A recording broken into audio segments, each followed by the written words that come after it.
It's easy for women to love because that's our nature. Our nature is to love. But for a man, it's not. They have to really, really, really be with you for a while in order for them to realize there's nothing else better.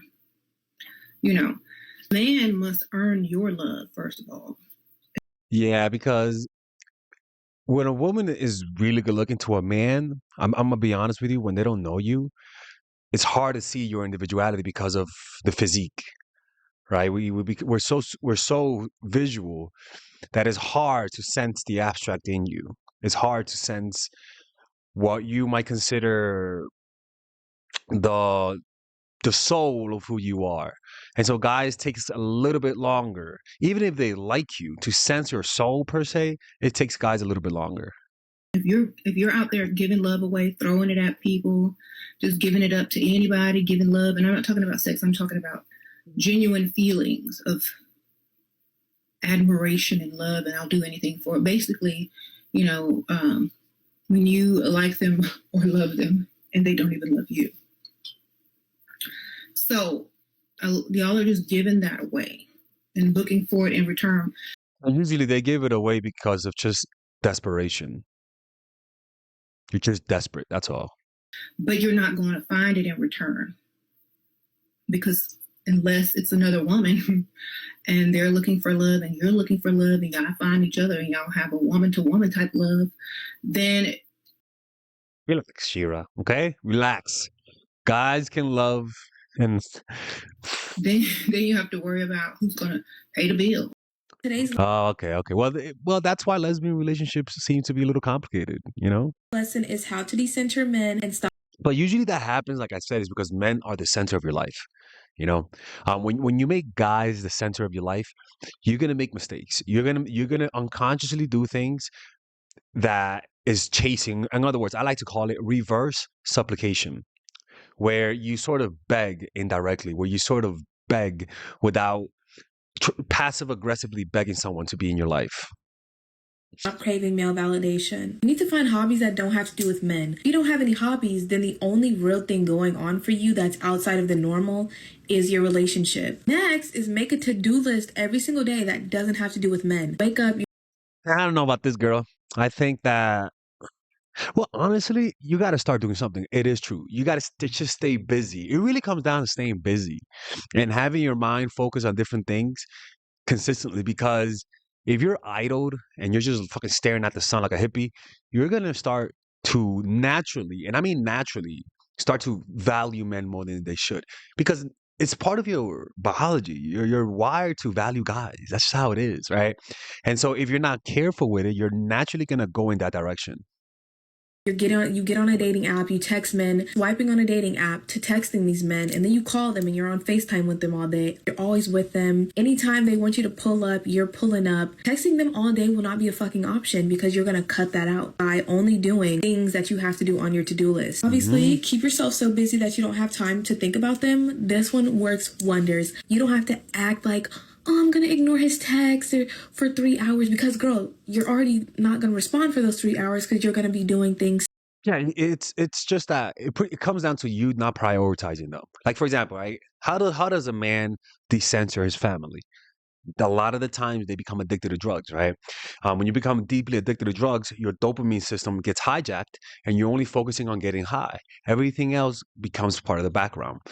What that means is that if men are your drug, then that's why they're your censor. Men fall in love when they sense that they are not your censor. Why? Because it makes them feel competitive. It makes it feel like they have to earn your validation. To level up yourself. And then slowly but surely, you will start to get used to their presence not being there all the time. It'll become a normal thing for you not to call them and not to text them. You'll realize how much happier you are to not constantly being like, how can I cater to the male gaze? How can I make him think that I'm this amazing person? Because you'll just be living your life. You won't be asking yourself, why hasn't he called me back yet? You'll be so busy to the point where you won't even notice that he hasn't texted you. And that is how you start to decenter them from your life, by just doing you. Delete the dating apps. I'm not playing with you. Delete the dating. Yeah, the dating. This is the thing with the dating app. It's not that you have options. There's nothing wrong. The problem is that people are so inconsistent that you're gonna have hope, and then somebody who you think was gonna follow through is gonna disappear on you. And that hope and then down, that's how addictions happen. That's how addictions happen. High dopamine, and then your body release what's the thing fucking the antithesis dopamine, the stress hormone, cortisol, releases cortisol. Why? Because you were disappointed. And then once your body releases cortisol, then you're gonna crave the high again, right? Because the previous state that you felt was dopaminergic high. So you become addicted. People become addicted to that. Apps, girl. Having dating apps just proves that these random men that you don't even know still have access to you. You need to make it clear to yourself you're not accessible without commitment. And dating apps, girl, there's no commitment coming out of dating apps, especially Tinder. Go ahead and stop checking. Yeah, they're just people there are just emotionally unavailable, or they're either in a relationship or they're taking a break. The point is that if you feel fickle, if you feel nimble on the inside and insensitive, they will disappoint you, and you're gonna and the fall is gonna hurt so much more. Your social media, DMs, messages, notifications. These are men that you've never met, you don't see them, and yet you're wondering who's liking your stuff. You're wondering who's in your DMs. If you're checking your DMs specifically to text men, ooh, this next one, girl. Do not Snapchat a man. Do not Snapchat a man. Do not Snapchat a... Absolutely no exceptions. I didn't care about a man, then I would choose to snap him. Just think about that. Like, as a man, why would he choose to snap you over just texting you regularly? When a man asks me for my Snapchat, I immediately am like, get far away from me. Last one is you do not have to hate men in order to prioritize yourself in your life before theirs. Just keep your distance. I'm not saying act like men don't exist and stop dating and stop. No, like absolutely not. I'm just saying you need to always put yourself first. The moment that you put a man before you is the moment that you I mean, how old is she? The fuck? I make don't know. men the center of your life. That's a no-no. They should be centering you, honey. Let you guys screenshot this for future use so that Yeah, that was wild. That was pretty good. I'm not even gonna lie. It looks like she just came out of the centering the guy. Decentering men will literally change your life. So let's talk about it. Everything. This is what guys call going monk mode, where they also decenter women, and they tend to do a lot of work done once in the moments of like dissension that you do in this lifetime, whether it's choosing a career, chasing after a career, your friends, your family, everything revolves around a man.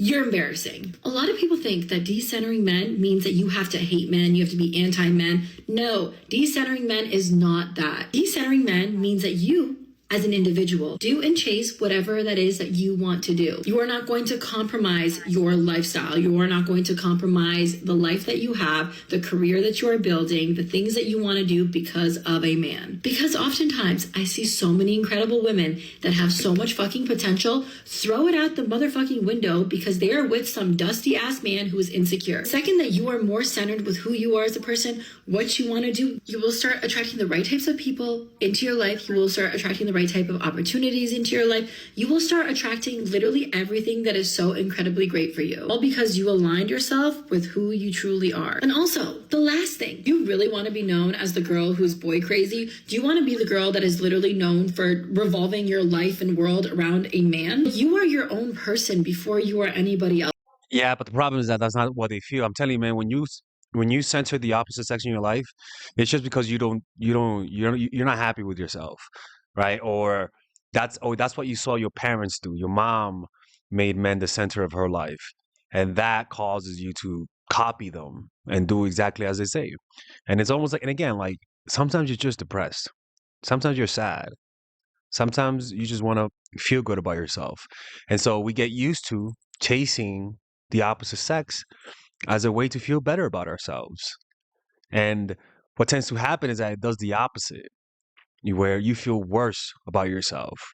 You know, I used to do this when I was younger. I mean, do I still do it now? Maybe honestly, I think I do perhaps, but now I'm much better now than I was before. I'll be honest with you.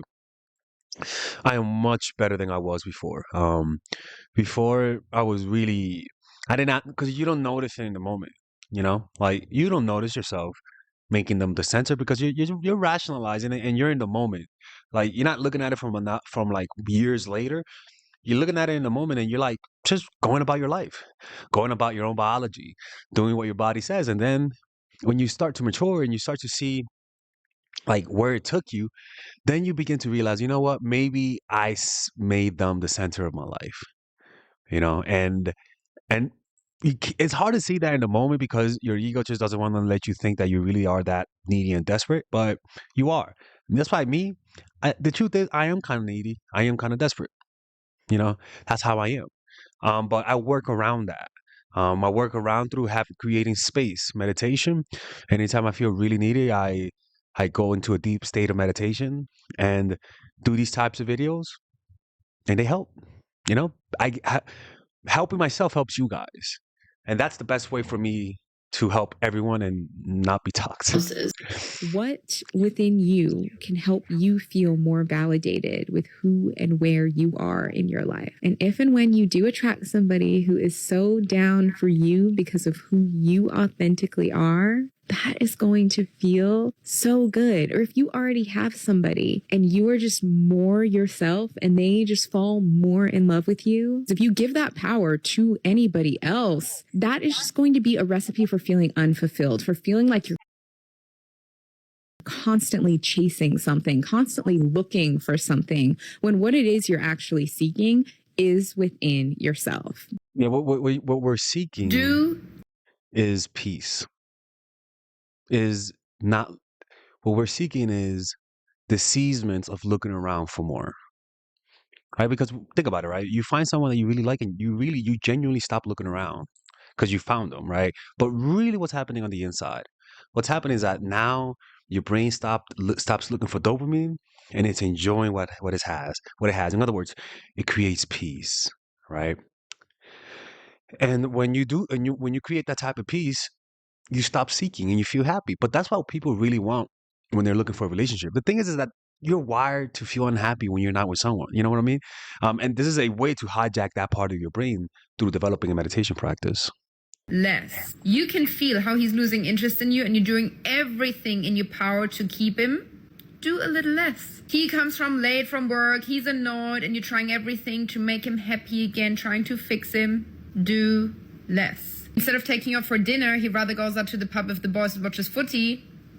Do less. If you feel There comes a point when you nag to someone enough time that it kind of loses its power. that he's losing interest in you and you're doing all these things to try and fix him, to come his way and prove to him how valuable and amazing you are, and you really want to fix that relationship, the more you're pushing him away. That's why they go to women who are doing none of that shit for them. To actually fix the relationship and make him gain that spark again and come your way, you just have to do a little less. Stop trying to. Because when you look, like I said, I did street interviews the other day, and they all said that what made the guy fall in love with the woman. They've all said that the woman just didn't do anything. They just spent time with each other, and over time, they develop feelings for her. Right? You're doing less, but when we really start to like someone, and we sense that it's not reciprocal, that your body interprets non-reciprocal love as I gotta do more. But when it's reciprocal, you'll notice you don't have that urge because they're giving and you're receiving and you're giving. So the reciprocation causes you to not need to do more. You do, but not too much. And that's why when you're sensing you have to do a lot, pull away. Pull away. It means that you have to take some distance. That's what that means. To fix it. That's his job. Let him come your way. But he can only come your way if you do a little less. And when you do less, what happens is that they fall in love with you quicker. It's literally how that works, people. The less you do, the more they'll do.